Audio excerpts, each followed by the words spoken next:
What is going on, guys? It's the Mad Dragon. It is night time here, so I'm back in using all sorts of light setups, so hopefully you guys can see me okay. So we've come to the end of week 2 of the Autumn Internationals, and it's been a really good weekend of rugby, to be honest. It's better than I expected it to be.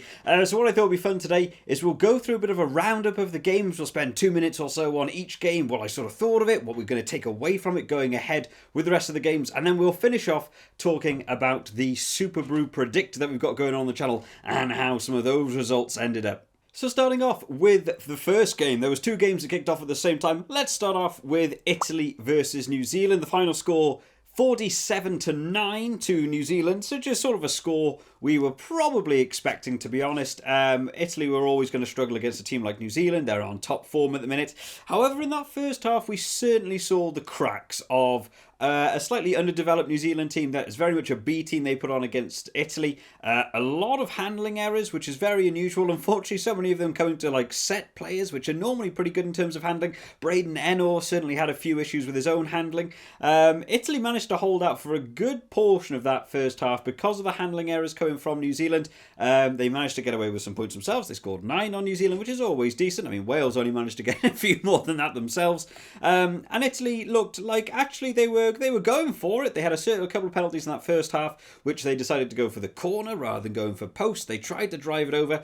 Their own lineouts, not necessarily the best. Driving maul against New Zealand, always difficult as well, but also New Zealand defence holding up ultimately in the end, and they still came away with a resounding victory. However, there are certainly a lot of cracks in that New Zealand team, which they'll hopefully manage to iron out before their next game coming up next week.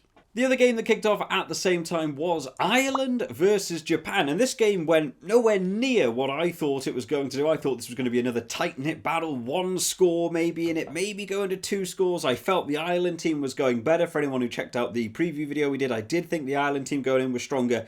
What I was not expecting was a 60-5 victory from Ireland, and to be honest, looked dominating for the whole game. The change of play style now, they've definitely moved a little bit New Zealandy. There's a lot more aggressive attack. Offload game, definitely increasing a lot. The kicks, they were looking for those 50-22s. The kicks that were used from box kicking was very, very good. Ball in hand possession, very good, trying to give away as little possession as possible back to Japan. Or when they did do box kicks and stuff, they were recycling. Defensively, they look pretty sound. Personally, for me, I think there's still a couple of issues Ireland can work out. This is their first game. They're going to have to want to work out a few kicks. I certainly think they could have got away with more points in this game. 65 is quite generous. They had a couple of missed opportunities that just went absolutely begging. There was a couple of times they could have looked outside a little bit more. James Lowe on a couple of occasions screaming for the ball on the wide wing and people cutting up the middle instead. In terms of the forward work, certainly some areas to work on there as well. Some of those mauls, some of the pick and goes, definitely more tries available, but 60-5 victory was certainly very, very impressive in that game. The next couple of games that came up were games I didn't even know were happening, and I literally couldn't find a team anywhere for them or any sort of link to watch the games live, so unfortunately I had to miss a couple of these. So first off, we had Portugal versus Canada, which, Canada, I know a little bit about. Portugal rugby, not a clue, couldn't tell you anything about that one. But Portugal coming away with a win there, 20 points to 17, beating Canada, who end up in most World Cups. Portugal, who I can't ever believe have been in a World Cup, not in my living memory anyway. I don't remember seeing a Portugal team in there. Well, I mean, that's quite a resounding win for a team like Portugal, trying to move up in the world in terms of rugby. Couldn't tell you anything about them, but wow, what a disappointment there for Canada. Really thought they'd be looking to do better there. And then secondly, another game that was going on was Spain versus Fiji. Now, Fiji, we've had a couple of times on here. I definitely thought Fiji would be coming away with a win there.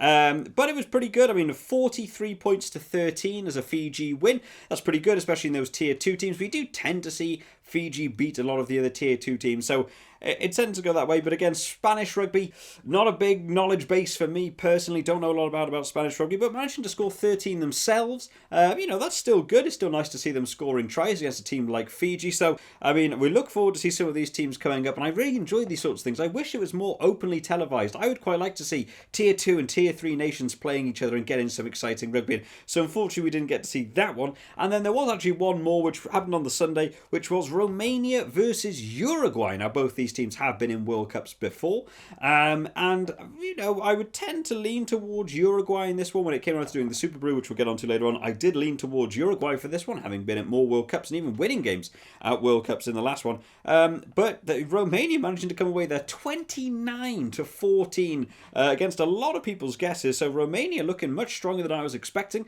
and they'll be very glad to come away with a win in that one. Back to some of the televised games then. So next up we've got England versus Tonga, and that was a game which went pretty much how we expected. 69 points to 3, 11 tries I believe overall, and it looked pretty good.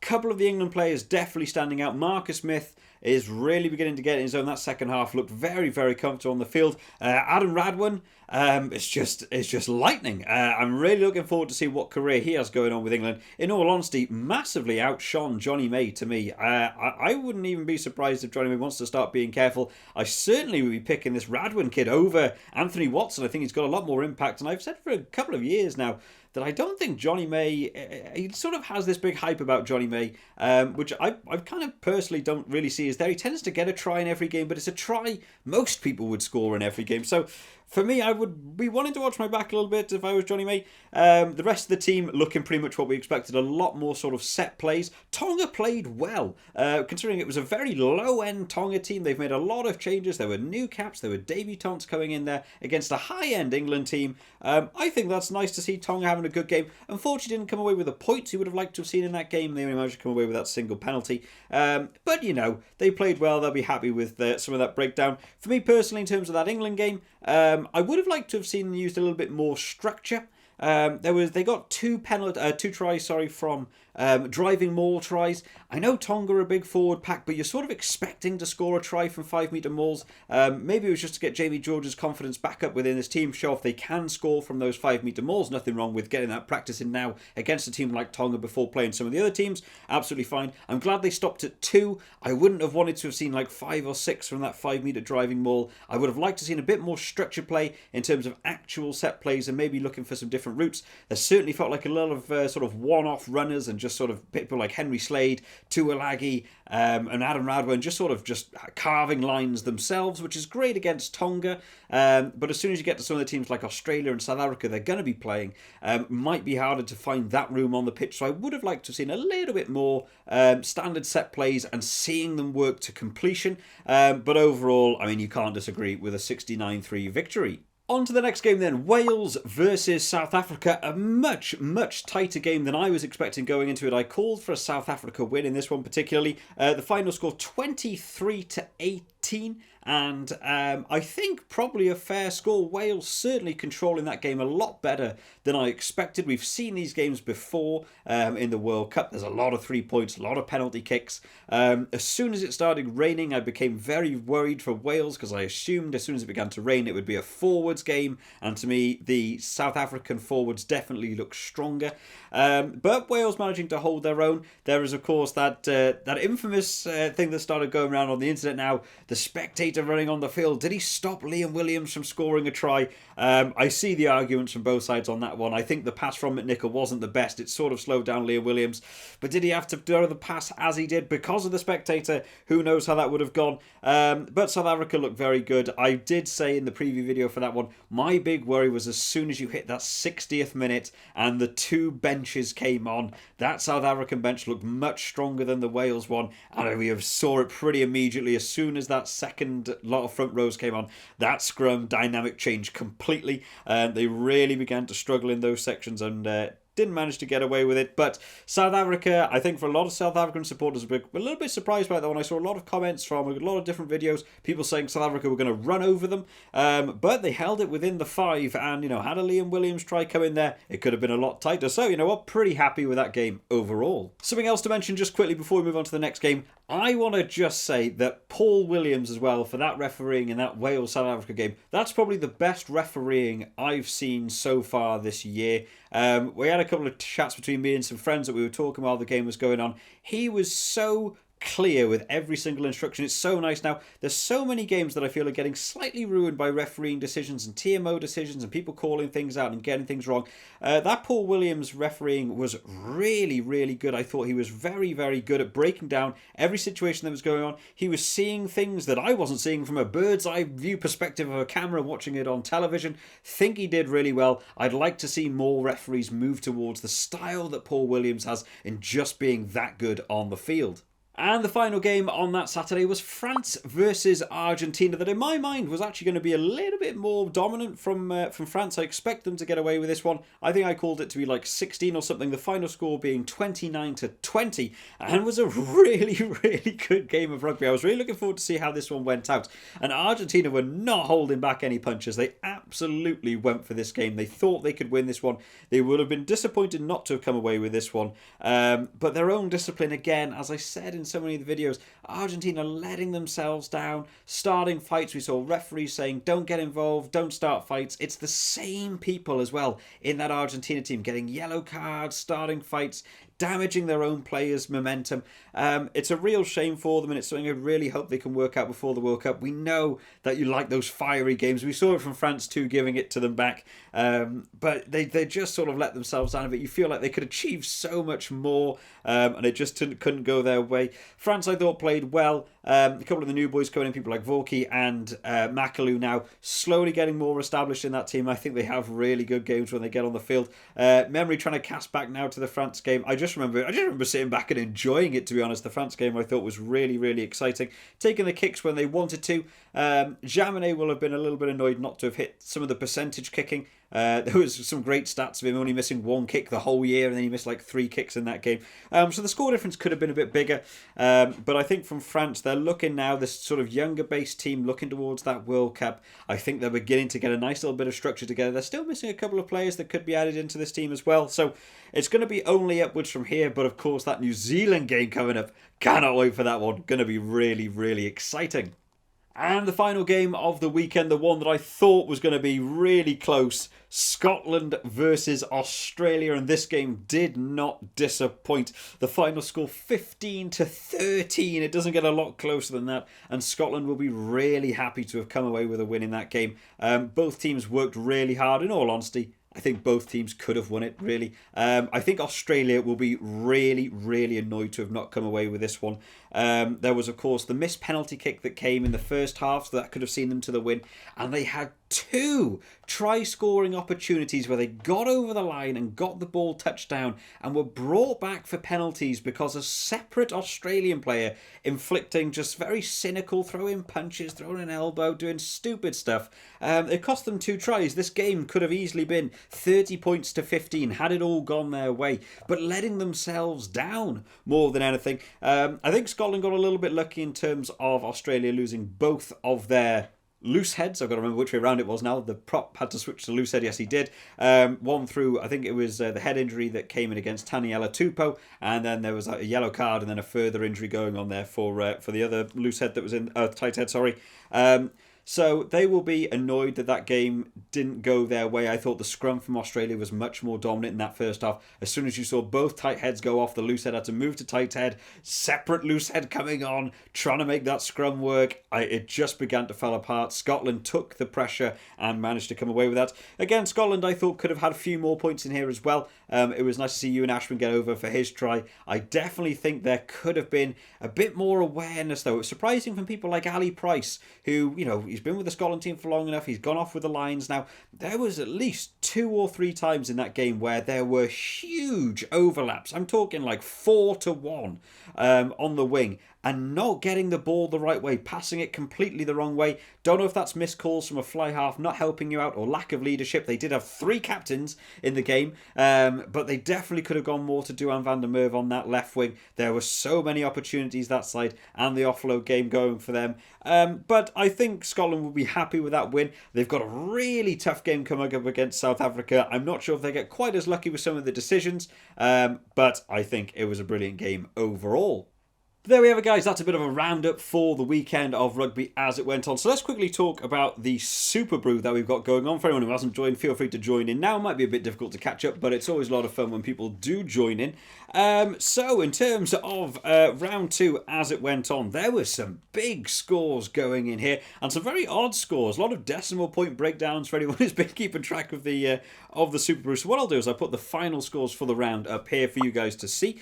So as you can see there, right out in front, Dave smashing it, having a really, really good round there on 12.33 points. Don't know how you get all these 0.3 points as it's going. We'll go through a bit of breakdowns afterwards. Bowie coming up with a fantastic round again, 9.83. I came in there third, even though I got every single call correctly. I came third on 9 points. And then as it goes down there, any other notable ones? Sam's on 7.3 there as well. Of course, everyone knows a bit of a rivalry between me and Sam. I'm managing to just keep ahead of you, Sam, so I'm sure that'll probably close up as we get a little bit further. But there's the rankings. Well done to everyone there on getting some really interesting picks in there as well. In terms of the overall leaderboards, it will now see Dave overtake me. He'll now move on to that 14.33. He's like a point and a half clear now because Dave had such a good round. Bowie moving up to third and Sam slipping down to fourth. I want to put in some couple of honourable mentions here about what happened over this round because I was keeping track of it a little bit closer than probably a few other people. So first of all, I'm pretty sure that Dave, who won both the round and is now in the lead, I'm pretty sure you now work for like Betfred or something because I have no idea how you're getting some of these picks correct. Dave eventually got 4 games out of, well, I mean, there was the other ones as well, which not a lot of people got correct, but the main games that went on, 4 of them you got full points on. Which is incredible in itself. But not only that, 2 of the 4 games, you got the exact score correct, which is just an incredible thing. We don't really see bang-on correct scores. To get 2 in one round is incredibly impressive, which is why you've boosted up so many points. A fantastic round for you. Another honourable mention to Bowie, the only person to get the Portugal-Canada game correct. Not only calling the correct winner after all of us went for Canada, he was the only one to go for Portugal, but also to get the correct score. Got it by exactly 3. Obviously, if we want to know a bit more about Portugal rugby, we need to talk to Bowie. And then finally, I believe it was Banana who I saw called in the Wales-South Africa game, called Wales to win by 120. It didn't go that way, unfortunately, but I just thought that was a great pick. When you're there going like, I don't know who's going to win, you might as well back one team. But had Wales won that game, you certainly would have got a couple of picks in there. So we're going to move on to round 3 now, which is going to be a couple of really tight games. Probably my most exciting weekend of rugby going to be going on over this autumn internationals. There's going to be so many close games that could go either way. I'm sure this breakdown will change completely. So I now need to try and manage to catch up to Dave, and hopefully you just start picking some wrong calls, Dave. That'd be nice. I can try and remain ahead of Sam as much as possible, but I am only now sort of a point and a half ahead of Bowie, who's now catching up as well, and having another round like that one again could see them just moving up that board. So it's getting really exciting, and big thank you to everyone that does join in with the SuperBru. It is a lot of fun. I like the more people that get to be involved. It makes the scoring system way more interesting because so many people have to try and contend for the same point. I do have a couple grievances that went on the SuperBru on the weekend. I personally was the one who called Ireland to win by the largest score. However, I didn't get my bonus point, and this was a rule I was unaware of that even if you guess the correct team and are the closest, you still have to be within 15 points of the correct score in order to get that bonus point, which I think is nonsense, and I want that rule changed. So I lost a point out there, and also in the France-Argentina game, I was also going to get half a point there for being within 5, and then stupid Argentina went and scored a penalty, so I lost another half point there as well. So I could have had an extra point and a half, but SuperBru decided not to be very nice to me. But thank you to everyone that does join in. It is an awful lot of fun to join in with the SuperBru. I hope you've all enjoyed this video today, guys. Of course, we will be doing maybe another one of these next week. We'll have to see how we get on, but I'm hoping for a really, really good weekend of rugby. But I hope you all enjoyed today, guys. If you have, drop this video a like, and to keep up to date with all of the rugby information, including all of the preview videos that are going to be going on for week 3, make sure you subscribe to the channel just to keep up to date with all the latest videos as they come out. I hope you all enjoyed today, guys. I will see you all next time. Bye-bye.